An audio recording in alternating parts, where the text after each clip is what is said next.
Hello, fellow nerds, and welcome to Our Nerdiest Thing. Today we have a very special guest, author Emily VanderBent. Emily VanderBent is a natural-born storyteller. As a writer and historian, she desires to celebrate women in history.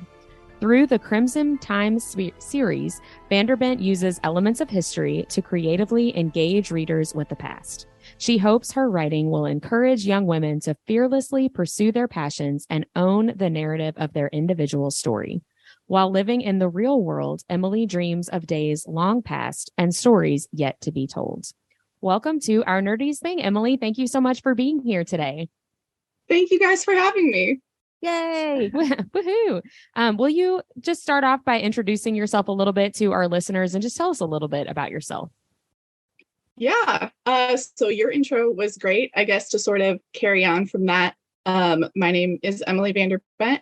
I'm the author of a young adult historical fantasy series, which is called the Crimson Time series. I am also an avid reader, and I have a passion for history and sort of creatively engaging people with the past, particularly like the stories of women in history, since those stories so often go either untold or undertold. What's your favorite story of women in history? Now I have to know. Oh, that's like asking a reader, which I also am, like their favorite book. There's so many, but particularly like female espionage is something I'm super fascinated by. So like Elizabeth Van Lew, who was a Civil War spy for the Union, but right in the heart of Richmond, Virginia, when it was a Confederate stronghold. That whole story is super interesting to me, which you'll get a little bit of in Fractured Past. Awesome. I love that. Well, we would love to hear a little bit about just your journey into becoming an author. You know, how long have you been writing? You know, what got you into storytelling? Give us all the good details. Yeah. So I sort of started dabbling in writing pretty soon after I got into reading, which was around second grade. A lot of people don't know this, but I actually used to hate reading. And now I'm an author. So obviously there was a whole trajectory from that moment. But around second grade, I had a friend and her family, they were entirely readers, every single one of them. So they would always be talking about books and everything. I could never really contribute to the conversation because I didn't enjoy them. But her mom one day came up to me before I left. She handed me a book and she said, "Read this. Tell me if you like it. And if you don't, we'll never talk about books in front of you again. And I won't ask you to read something else." So yeah. So I sort of like, I took the book out of spite and was like, okay, I have nothing else to do this evening. I'll read it. The joke was very much on me because I became your quintessential reader that night that stays up with their blanket over their head, flashlight on the book. And I read until I finished the book. Can I ask what it was, Emily? Yeah. So it was called Pictures of Hollis Woods. I believe by like Patricia Riley Giff. That's who it is the title, I believe, or the author, I believe. Like, how do you know that? A librarian. Oh yeah.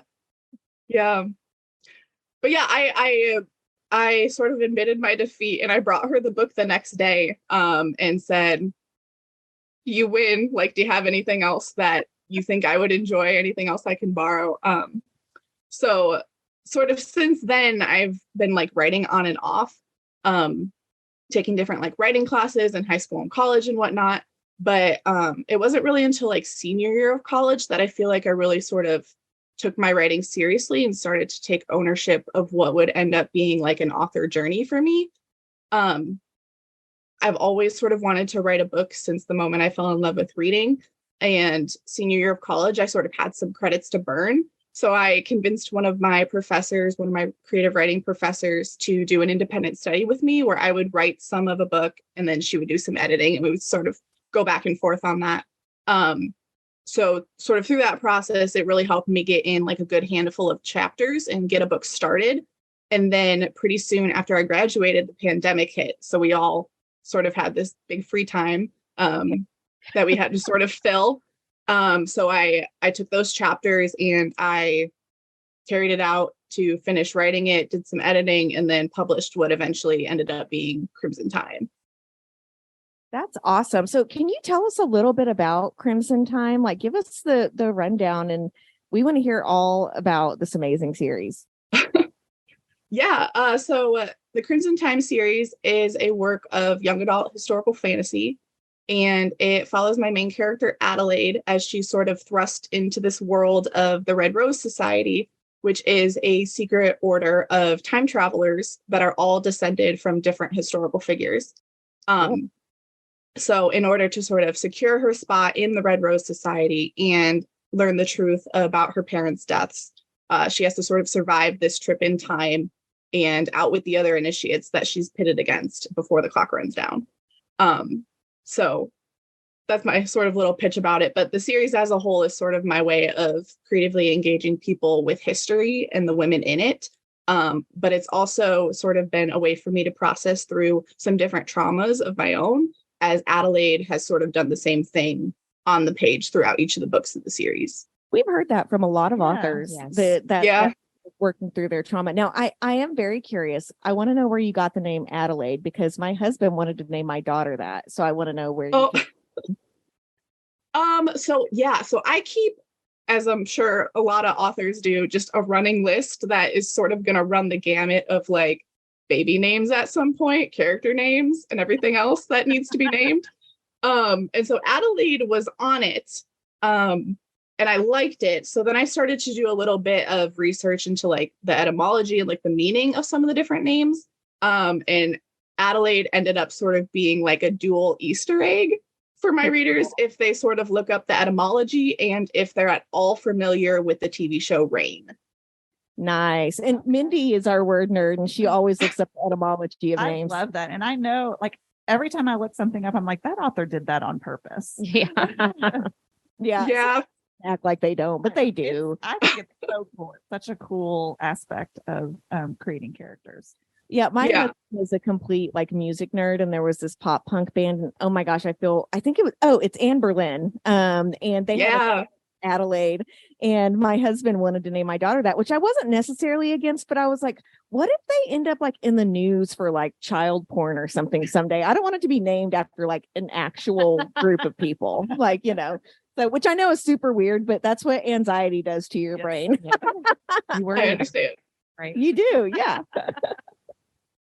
Well, obviously you like to write about historical women. Is there any other types of stories through the years that you've enjoyed writing? Yeah. So I obviously like to write stories that entertain my readers, but I really try to sort of have my stories take that a step further so that they're learning something through the process of reading as well. So sometimes that's something about like the world around them. Sometimes that's something like internal to them, they're learning about themselves. So obviously, like kind of in the Crimson Time series that I've sort of said, they're learning about history, they're learning about the stories of different women in the past. And I think that's especially important today because young women need to know that their voices need to be heard and that their story matters, and everything that sort of goes into that. So with that in mind, also, I usually try to write like strong female characters, and themes about like preserving the past, remembering the past, whether that's like history as a whole or whether that's like your individual history. And then sort of like healing from the past hurts and past scars so that you can sort of find yourself again beyond the veil of grief and sort of what that journey looks like. I love that. As I mentioned, I work in a elementary school library, and some of the most. Have you ever read the Dear America series? I loved those as a child. Yes, those are still like, and they're not new books, right? So no, kids still devour them. I love watching kids that are into history find some fiction that they really can dig their teeth into. So I love that you're perpetuating that. That's awesome. Thank you. On the flip side, what kind of stories do you like to read? So I think a lot of what I like to read sort of overlaps a little bit with what I like to write. The Invisible Life of Addie LaRue, for example, is like one of my all-time favorite books. Zane. It's so good. I could talk about it for ages. Well, and but she, you love a woman, the part where she has to dress as a man to get further in society. And I'm reading yeah, it. Are you joking right now? And then I'm like, oh, she would have to do that. Right. But yeah, it's a lovely story. yeah. It's a beautiful story, beautifully written, beautiful themes, but it's all sort of about like the idea of stories and remembrance and like how do you leave your mark on the past? What does that look like? So like again, strong female characters draw me in as a reader as well. Particularly like authors like Adrienne Young and like Cassandra Clare are some of my favorites, and I think they do that really well. As well as sort of like the witty banter and very like descriptive details as well that sort of all spun together really paint like a picture in your head of what you're reading. I really enjoy that as a reader as well. And then I guess like genre wise, probably fantasy and like historical fantasy are most of what I read. Awesome. Well, we know you probably love to nerd out on historical stuff in general, right? But what other kinds of nerdy things do you love, or maybe fandoms that you might be a part of or anything like that? Yeah. So this list could honestly be endless, but just to name a few. Yeah. Harry Potter. I love the Shadowhunter world. Percy Jackson, Hunger Games, ACOTAR, Marvel. I'm a big fan of like One Tree Hill, Timeless, Teen Wolf, Rain, Outlander, Once Upon a Time. More recently, too, I've sort of gotten into the Grishaverse as I've been like watching Shadow and Bone. And I'm actually about to start reading them as well. So I know that like, is only going to increase my obsession as well. Oh, it will. They're really good. I'm sure. Those books is really the reason I think people loved them so much. It's unlike anything I had read before. Her monsters are described in an interesting way, and really the push and pull on like the human condition, and like everything that the Darkling does is based off like emotion and how reactive he is. And I just thought that was really captivating as I was reading the books. And then I was kind of opposite. As soon as I was done with the books, I was like, wait, there's going to be a show. And so I'm not done with season 2 yet. I just started it last night. I'm not done with it either. It's really good. I don't have the context of the books yet, but I liked it enough that I want to read the books now, and I will be.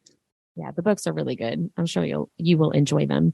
Well, now we're going to do what we call our nerdy and dirty speed round. So I'm going to give you just some prompts, and we want you to answer as quick as you can. You don't have to think about it. There's no right or wrong answer. Just whatever comes to your mind first.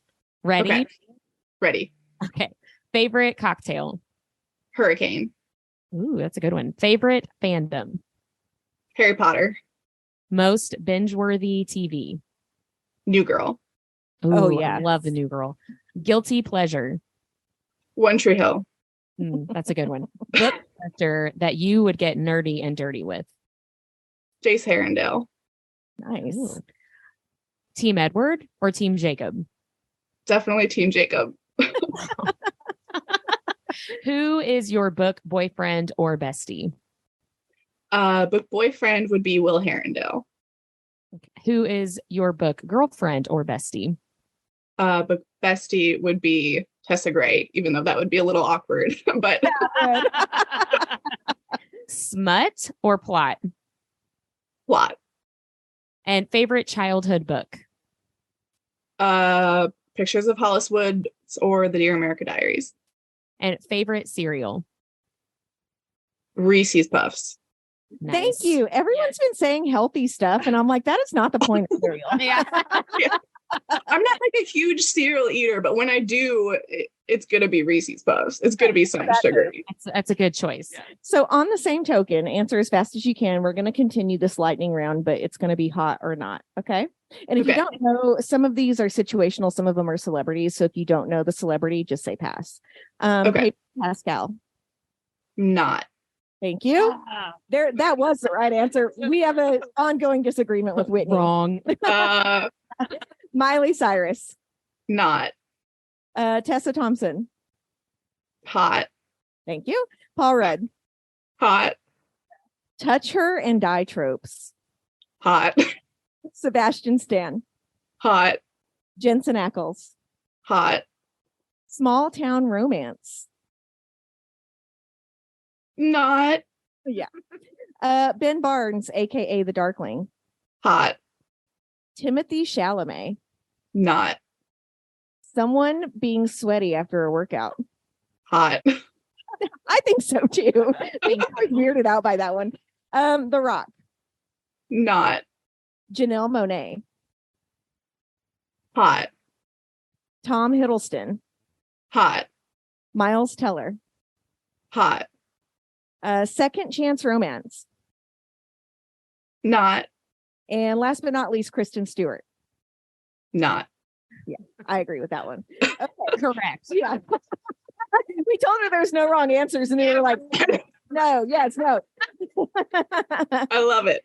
So I know that you're coming to Imaginarium Book Festival in May, and we're going to be there as well. I can't wait to meet you in person. Yeah. What other festivals and events do you have going on this year? Yeah. So aside from Imaginarium, I will be at Omaha Book Fest, which is in obviously Omaha, in July. And then I do a lot of local signings as well, sort of around like the Chicagoland area. Cool. We're not far from Chicago. Oh, Yeah, awesome. that's when some of your signings are from up there, because we're only like 4 hours away from you, and we come up all the time. Oh, yeah. That's not a bad trip at all. And we're Yeah, I'll keep you guys posted. We're making dinner dates with every author we talk to. Well, I mean, That's awesome. you already know we have something in common, right? We can talk about books and fantasy and all that good stuff. So Yes. What are some ways that we can best support your work? Yeah. So just honestly, like continuing to talk about it is a huge thing. Word of mouth. If it sounds like something you'd be interested, reading it, and obviously like leaving reviews is really helpful. And like just participating in festivals and signings and stuff. And then I also have a street team if anyone enjoys my books and sort of wants to be involved in a little bit more of a deeper way in sort of getting the word out. Cool.